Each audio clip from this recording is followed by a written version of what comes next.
Hey everybody, welcome to the last episode of the tour of Watopia.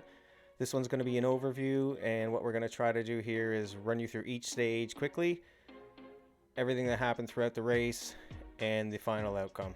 The first thing I want to do though is I want to address the penalty appeal video. I've watched it over again now that I have had some good sleep, and I would certainly use different language if I was putting that video together today. So I've never been media trained, I'm just human, and I was coming off of 7 days of extremely hard racing, so that sounds like excuses, but I don't believe in excuses. So all I have to offer here is an apology. I hope that's good enough. 9 days, 8 stages. Stage 1 is the Coast Crusher. We've got 34K, 172 meters gain, and it should be a good one to figure out where we're going to be in the overall standings at the end of this race. So this is an individual time trial, and that is something that suits my racing history. I've won many of duathlons and triathlons and put out a very good bike leg, so I'm pretty comfortable doing an hour's power. So it was pancake flat, but it's definitely more suited for the heavy riders. In my mind, thinking a top 20 would be good, top 50 is probably more likely, but an all-out effort nonetheless. Again, coming into this, I hadn't done any intensity, so I didn't expect to be able to come in and be at my best. So did a good time, established a place in the general classification of 46, 2 minutes and 6 seconds back. So after a decent performance in stage 1, I was interested to see what was going to happen in the first group stage, and that would have been this one, stage 2.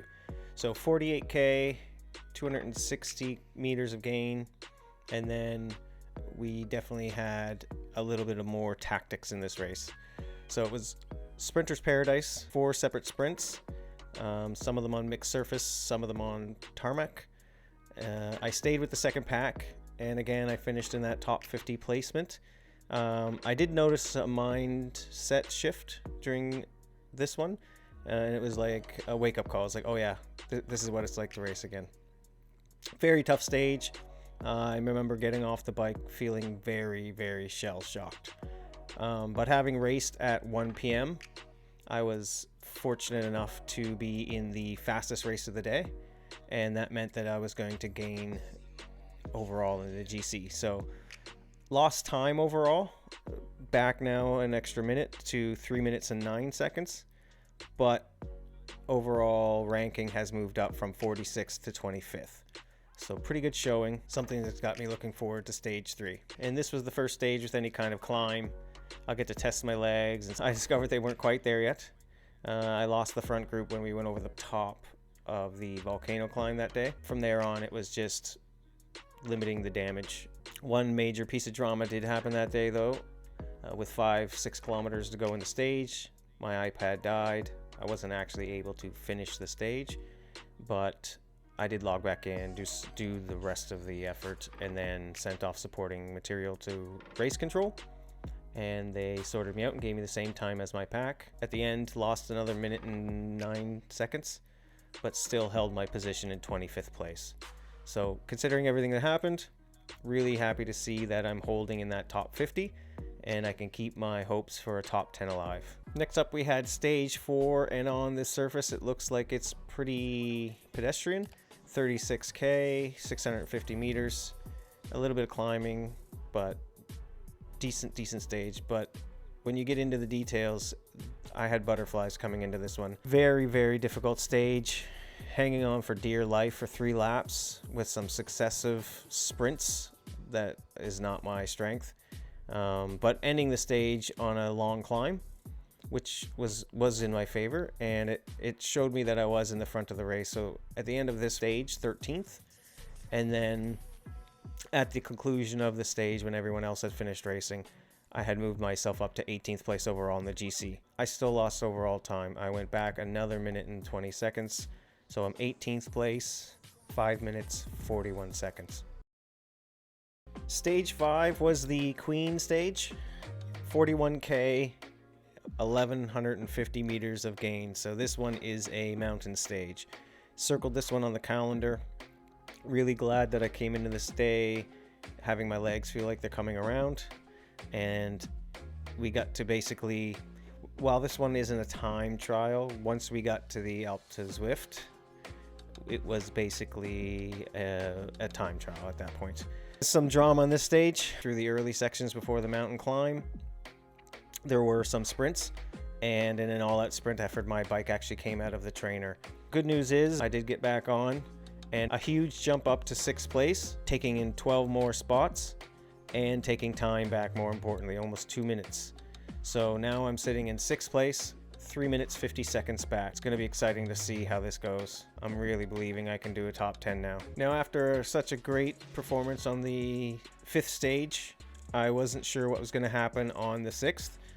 I gave everything, so a little bit of worry in the back of my mind that I wouldn't be able to put out what was required to stay with the packs. But looks like everybody else was kind of spent as well. It was an easier day, the longest day of this tour. It was 62 kilometers, I believe. And the course was pretty good. I was able to stay with the pack, except for the last selection point with 2 kilometers to go. It was a pretty sharp, steep climb. I didn't have it in me to stay with them. I still finished in the top 20, but they put 18 seconds into me. So overall, I dropped back to 4 minutes and 28 seconds. We only have 2 stages left, and I think I have a little trick up my sleeve for how I can best manage the rest of this effort. Next day was supposed to be a rest day before stages 7 and 8. So my idea was I won't make tomorrow a rest day, at least not entirely. I can race at 1 a.m. and that way I'll have gotten 36 hours of rest. And then after that race, I'll get an additional 36 hours going into the final stage. So just getting an extra 12 hours of rest between both of those stages rather than taking a full 24 hours off now. Wish me luck. Let's see how that works out. So far, really happy. Sitting in 9th place, 4 minutes and 28 seconds back. All right, so now we're into the second to the last stage, and this is our second individual time trial. So stage 1 was the first, and stage 7 being the second. And this is the stage where all the drama popped off. So now what we're seeing here are stats for a single lap, so double everything up for the actual event itself.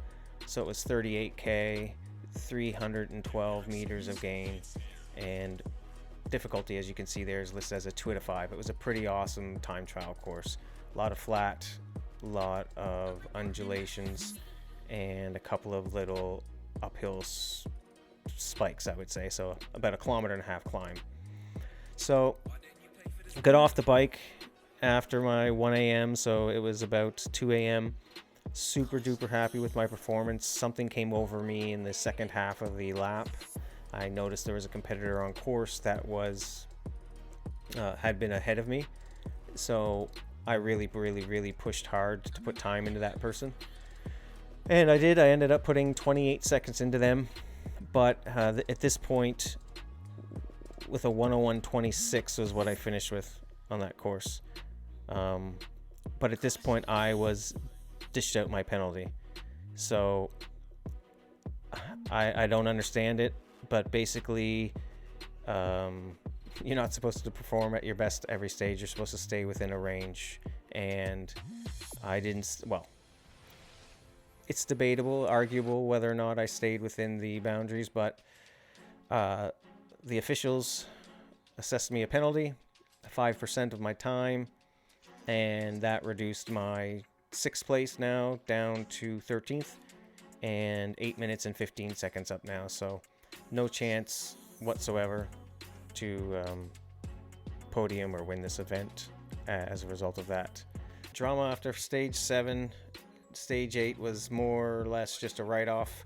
I just wanted to hold my position, stay in 13th, and finish this one out. This course, 46K, a little bit of climbing, 775. The very end of the course ends on a summit. Put in a good hard effort and stayed within myself the whole time, just kind of used it as a training session.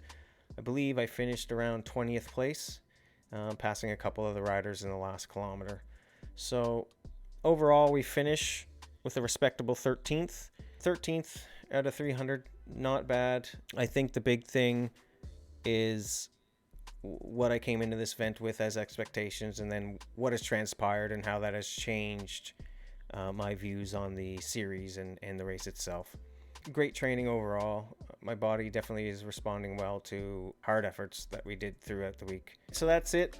8 stages over 9 days, 13th place overall out of 300 and some riders in the Habanero class.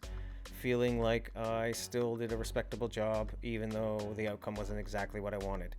But having a few days now and understanding what kind of happened, I've realized where the misunderstanding here lies. I came into this event really inspired that we got to race like World Tour Pros, a multi-stage event like a Paris-Nice. I was really excited to climb like Contador, do TT like Cancellara, and even for a split second think that I was Cav when doing some of the sprints. But what I've realized here now is that I came into this with the same expectations I have outdoors as a bike racer. All of the races that I'm involved in are done by sanctioned and governing bodies, and the officiating is of the utmost quality. These people have to go through years of training to be able to be a head official at one of these things. So having won a lot of those and then framed this like a professional race, I came into it with much higher expectations. But it seems as though the reality actually is this is a bunch of community enthusiasts that race on a virtual platform a couple times a week, and this is a big challenge for all them to kind of get themselves into and push themselves to new limits. So showing up and being somebody like myself, not really what the community is about, even though it said it was the most hardcore. I think their definition and mine of that are a little bit different. But so now that I put that into perspective, it's easier now to understand why the officiating was mishandled, why the rules weren't really clear, and why the decision was made to hold somebody back when they had like a phenomenal lifetime performance. It's just a different bubble. They don't understand, and I don't understand them. So I'll continue to try to understand them though. I'll still check off that box. This can still be great training for me. The next one's going to be 2 weeks long, I believe. I have to look into it a bit more. They announced it towards the end here, but you can expect that I'll be back for that if I'm welcomed. And this time I'll go into it with much different temperament and much different expectations for what it is. So thanks for watching. That is it. Everybody who spent a minute or even 30 seconds reviewing any of my content, thank you so much. See you soon. Peace.